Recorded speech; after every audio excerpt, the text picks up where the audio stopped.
Good evening, everyone. It's Wednesday night. Time for another Facebook Live.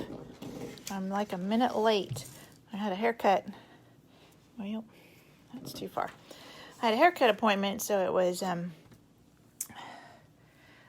put me behind to eat. I had to eat something before we started. Okay, I'm gonna look at my laptop and share this with the group in case there's anybody there looking. Hope everybody's doing well. If this is your first time joining me, welcome. I have videos both of stamping. I'm an independent Stampin' Up! Demonstrator. And I have videos both of stamping, but I also have cross-stitch videos because that's another passion of mine, is doing cross-stitch. So I try and make sure it's very clear on the YouTube channel when I post these over to YouTube, if it's cross-stitch or stamping. Sorry. It said I had one person watching. All right, let me get over here on my laptop and get it shared. It didn't tell me who joined us, though. Whoops. Get rid of that message. There, it's Nancy. Okay, now I can see. I had some kind of message on my phone. I couldn't see who had joined us. Welcome, Nancy. All right. One moment. Let me get it shared over on my laptop. It always takes it a minute. There it is. To show up.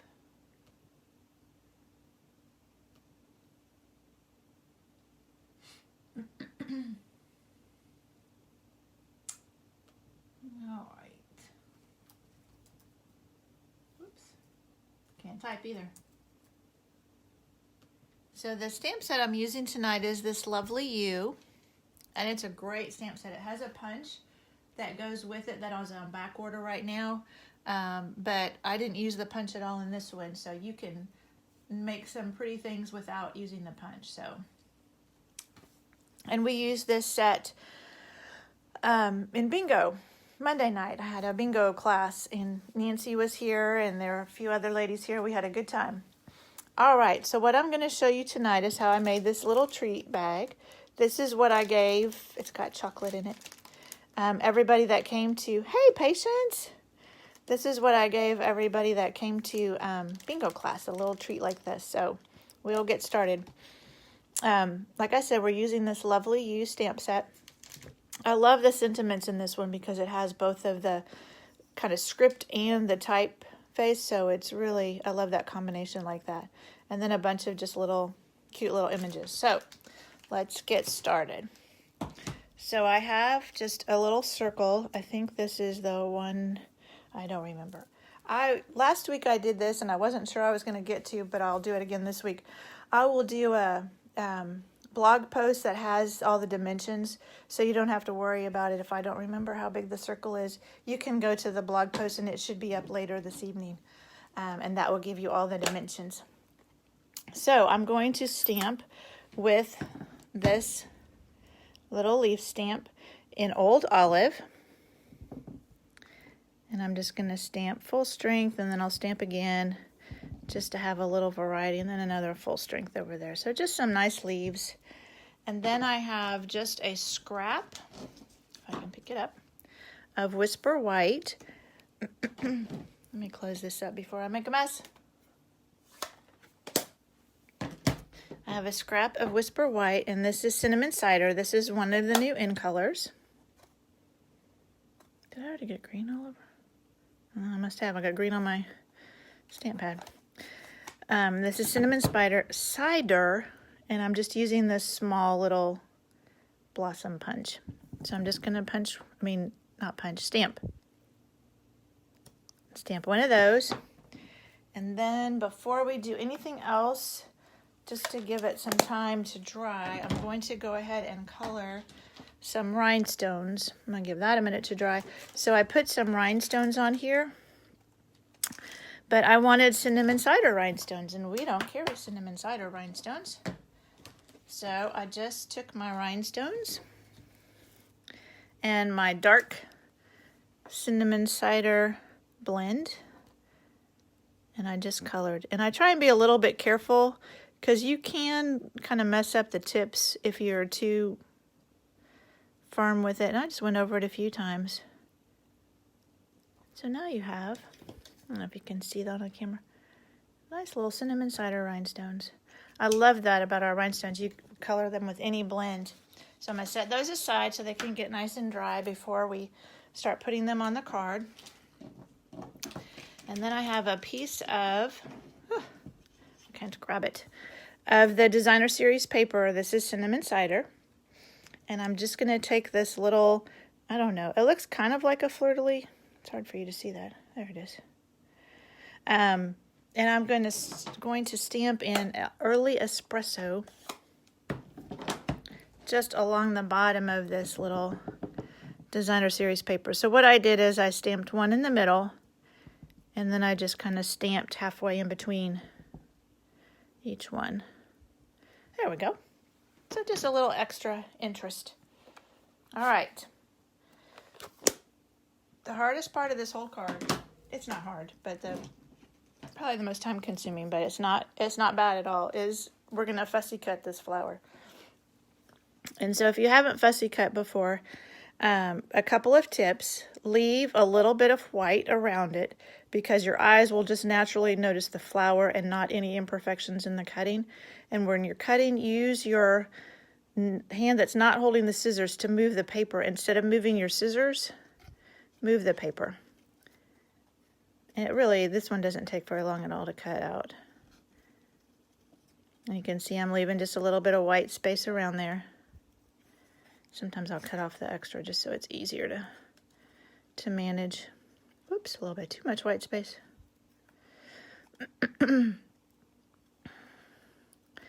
And I have seen somebody use the blossom punch that carried over from the occasions, and I think it cuts it a little smaller. I can't remember. It's not exactly the same, but if you didn't want a fussy cut, you could probably use it. But see, that's not bad at all. Okay, we are ready to start putting this all together. I have a piece of Early Espresso that I've run through the Pinewood Planks embossing folder. But before I adhere this, I'm going to take a little bit of the ribbon. So in our bingo class Monday night, we used this stamp set and this ribbon, this crinkle white ribbon, which I love, which you can color. We colored it with blends, we stamped on it, and we left it just white. But I'm just going to take a small piece of this and just wrap it around this tag because I wanted my little die cut to show up better. So I like to just use a little bit of Scotch tape because it's going to be on the other tag and you won't even see it. So I just wrap it around. Whoops, let me set it down. Put some Scotch tape on it. Whoops. Okay. Tape is sticking to everything but what I want it to. And then I just pick it back up so I can make sure I'm getting it straight across. Wrap it around. Almost pulled it too far the other way, didn't I? Another little piece of Scotch tape. All right. That is ready. So now we'll put this on the embossed, and I've got my new Stampin' Seal. It takes just a little bit to get used to holding it because you do hold it more upright. And you don't have to check it. My hands are just so used to doing that they do it anyway. But I really like it. And then we have, this is just the regular Stampin' Seal, which is replacing the snail. And then we also have Stampin' Seal Plus, which if you remember the Fast Fuse, it is replacing that, which we haven't had for a little while. So it's a stronger adhesive. All right, so we'll leave a little bit at the top. And this die is from the Mini Mates set, but I only need 3 of these. So I'm just going to trim this. Just right here, I just kind of trimmed it there. So I can use that for something else. And the easiest thing to do to get this to stick is to use glue dots to get it to stick to that ribbon. But that ribbon will help, or the ribbon will help it show up. So I just put one glue dot in the middle of the first one. And one glue dot in the middle of the last one. That's enough to hold it on there. It's a small piece. There we go.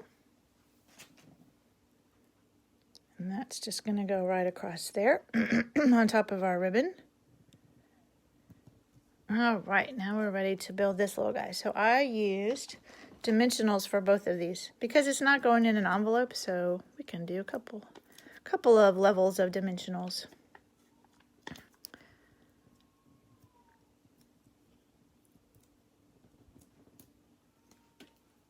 All right, so that's going to go right here, and then we're going to take our flower and pop it up on top of that.